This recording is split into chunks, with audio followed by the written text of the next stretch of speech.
Assalamualaikum warahmatullahi wabarakatuh. Waalaikumsalam warahmatullahi wabarakatuh. Alhamdulillahirabbil alamin wa bihi nasta'in wa ala umri dunya waddin. Wassalatu wassalamu ala asyrafil anbiya'i wal mursalin. Sayyidina wa maulana Muhammad wa ala alihi wasallam. Amma ba'd. Yang terhormat Abi Hanif selaku Direktur Pesantren Super Kemla Roibah Hanifida. Yang terhormat Umi Ida selaku pengasuh Pesantren Super Kemla Roibah Hanifida. Untuk semuanya, bagaimana kabarnya pada malam hari ini? Alhamdulillah luar Biasa bersemangat dahsyat Allah Akbar. Jadi berdirinya saya di sini akan mempresentasikan kitab Sulamut Taufik 456. Ini nggak tahu gambarnya semut kan 53 ya, udah nggak apa-apa. Jadi di sini tuh yang pertama, poin pertama ada menunaikan kefarduan dan menjauhi keharaman. Jadi yang pertama ada menunaikan kefarduan. Jadi yang di sini ada cabang pertama memaksa yang mampu. Artinya kalau kita mampu, kita harus memaksa diri kita untuk menunaikan kefarduan. Terus seluruh yang diwajibkan meliputi rukun dan syarat juga harus kita lakukan menurut yang diperintahkan. Menjauhi yang membatalkan, intinya amar ma'ruf nahi munkar, mengerjakan yang ma'ruf dan mencegah kemungkaran.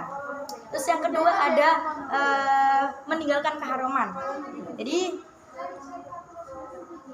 kalau kita meninggalkan keharaman, maka kita akan mendapat pahala, dan apabila dikerjakan maka kita akan mendapat siksa dari Allah. Jadi kita gak boleh melarang orang, tapi kita harus introspeksi diri kita sendiri. Apakah kita sudah amar ma'ruf nahi munkar? Kalau misalnya kita seorang yang wiroi, maka lebih baiknya kita menasihati orang-orang yang belum dapat menjauhi kemungkaran. Jadi menjauhi keharaman itu ya gitulah. Terus selanjutnya ada waktu-waktu sholat. Yang pertama ada sholat subuh. Sholat subuh enggak sih, duhur dulu ya guys. Yang pertama ada sholat zuhur. Jadi waktu sholat zuhur itu mulai tergelincirnya matahari sampai bayangan benda itu sama dengan bendanya. Bayangan benda sama dengan bendanya. Oke. Terus yang kedua ada sholat asar. Sholat asar itu waktunya setelah zuhur sampai matahari tenggelam. Ada sholat maghrib, yaitu setelah matahari tenggelam sampai hilangnya mega merah. Terus ada sholat isya, waktunya itu setelah sholat maghrib sampai fajar terbit, fajar shodiq. Kalau fajar kadib berarti belum subuh. Terus yang terakhir ada sholat subuh, waktunya setelah isya sampai matahari terbit.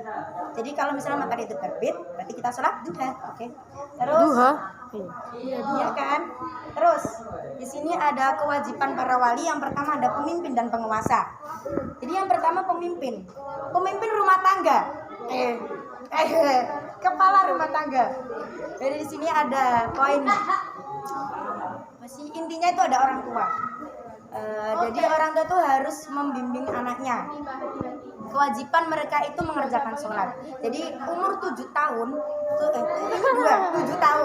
7 tahun apabila masih tidak mau mengerjakan sholat, maka mereka akan mendapat teguran. Sedangkan 10 tahun mereka masih tidak mau melakukan sholat, maka lazimnya itu adalah dipukuli. Karena sebagian ulama berpendapat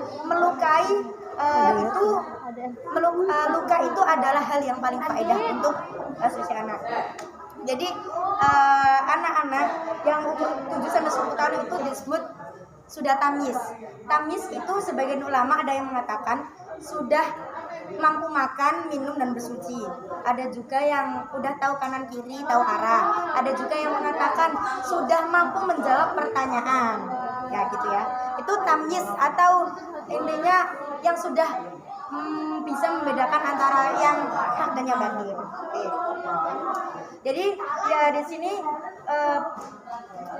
pentingnya itu seorang ibu yang menegur anaknya. Jika seorang tua menegur anaknya untuk sholat itu sudah lolos fardu kifayahnya, walaupun belum sah. Terus yang terakhir ada wewenang penguasa. Jadi di sini wewenang penguasa itu apabila ada yang malas sholat, maka dia wajib dibunuh. Wajib dibunuh ya, yang malas sholat. Jadi kalau misalnya kayaknya itu bisa diterima. Apalagi kalau kata-katanya aku sudah sholat, hal itu bisa diterima. Terus dijalankan dan tidak akan diancam. Tapi kalau misalnya mereka terbunuh atas hukuman itu, maka mereka tetap diperlakukan sebagai muslim. Jadi patut untuk dimandikan, disolati, dikafani, dan dikuburkan. Oke? Ya. Dari saya kurang lebihnya mohon maaf. Wassalamualaikum warahmatullahi wabarakatuh.